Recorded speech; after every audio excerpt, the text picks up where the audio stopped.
Welcome to CivilNet. My guest is Dr. Jane Mahakian. Dr. Mahakian is a gerontologist specialized in helping adults with cognitive impairment caused by Alzheimer's disease and other dementias. She's also the founder of Alzheimer's Care Armenia. Thank you for joining us, Dr. Mahakian. Thank you so much, Ani. It's a pleasure to be here. Again, so we met once in 2019, yes, in the same studio, as I said, and we talked about what it was like in Armenia to help people with Alzheimer, and we also raised the issue of awareness and visibility of the disease, services, and programs to specifically treat people with the disease. 2 years later, has there been any progress to that end? Well, absolutely. There certainly has been. As you know, Alzheimer's Care Armenia's goal really is to lead the way, to develop innovative programs and services, really to enhance the quality of care and services in Armenia for people with memory loss. So certainly, the programs and services are an important part of prevention of risk factors, for example, diagnosis and treatment, and the support of people with dementia and their families. So this pioneering work that we've done since 2017 really leads the way, and I'm happy to see some of the growth and development of other programs developing in Armenia to support elders. Most recently this year, a very innovative program, Robin the Robot. I'm sure you have seen the news at the Newark Old Age Home. Back in 2019, when you and I met with a young man from Expert Technologies, Garan Kachatourian, and we met, and I thought, this is an interesting idea to use Robin the Robot as a possible therapeutic application with older people, with older adults. So we're very fortunate to have the funding of the H. Hovnanian Family Foundation to support this project. The project is a research project, and we're currently in the phase of post-testing.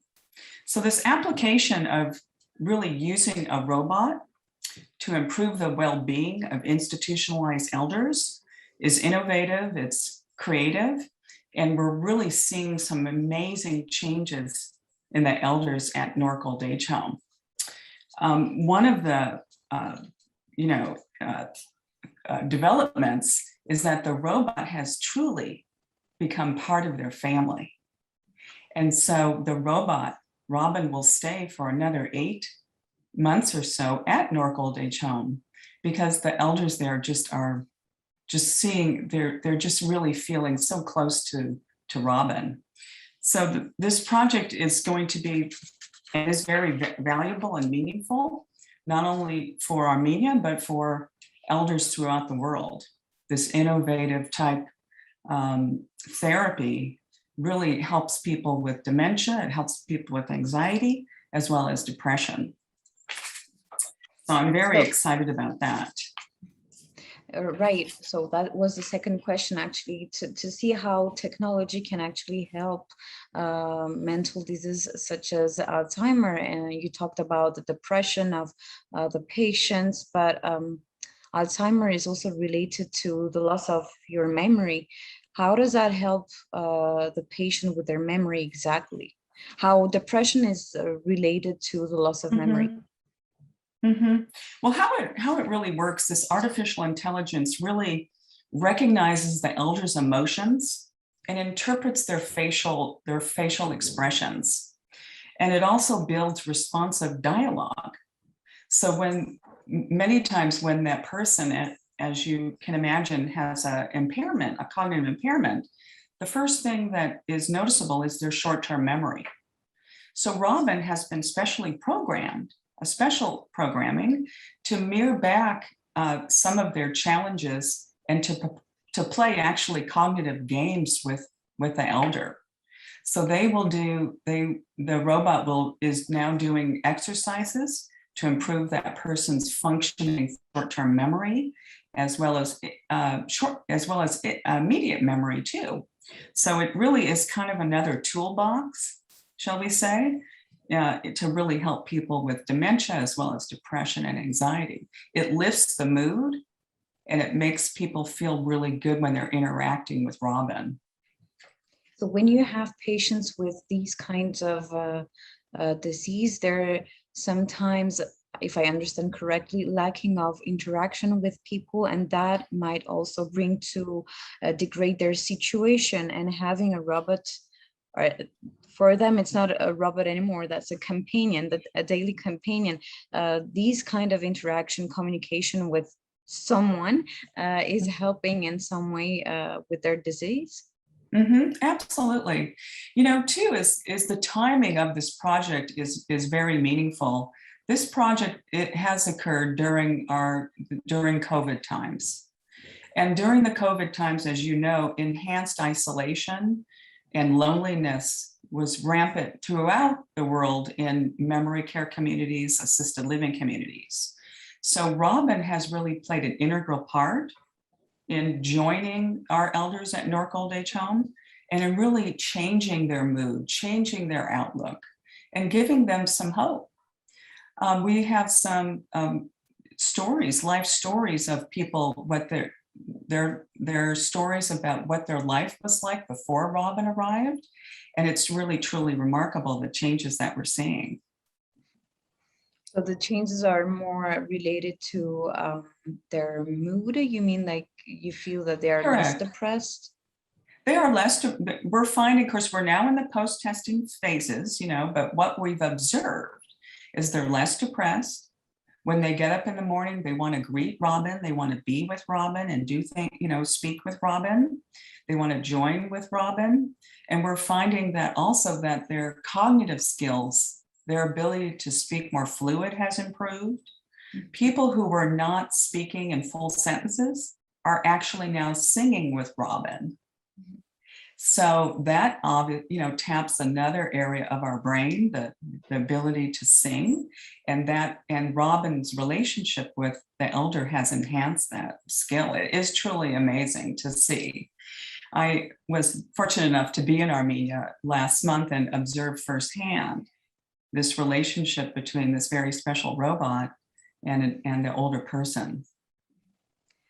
So let's talk about another program that you established when you came to Armenia in 2019. It was it was a memory club in the Oran Center in the Lori region. And you've been working with that center, and you've been working with the patients. A memory club means that losing your memory isn't irreversible. So 2 years later, what results of your involvement did you see with the patients? Well, what we're seeing in the Memory Club at Oran, as well as the Memory Club at Newark Old Age Home, there's soon to be a Memory Club at Mission Armenia shortly. But what we're seeing is a sense of belonging, a sense of enhancing creativity skills. This Memory Club was research-based. It's a very innovative research-based club that looks at all facets of that person's functioning. So cognitively, we are seeing that there are some improvements in not only their relationship to socialize and have a sense of belonging, but also, again, not in short-term memory, but also long-term memory. So in the memory clubs, like at Newark Old Age Home and at Oran, they are doing reminiscence of looking back at older memories and how that ties in with that person's life, and really making them feel that they're empowered, which is very important. Again, these kind of programs are very important because they make that person feel like they have a purpose. And when we have a purpose, we want to get up in the morning. We want to do things. They feel better about themselves, that they're a contributing member of society. And even though a person may have a memory loss, they are a contributing member, and we just have to figure out and help them do that. And then you wrote a book entitled I Hear You Talking and Listening to People with Alzheimer.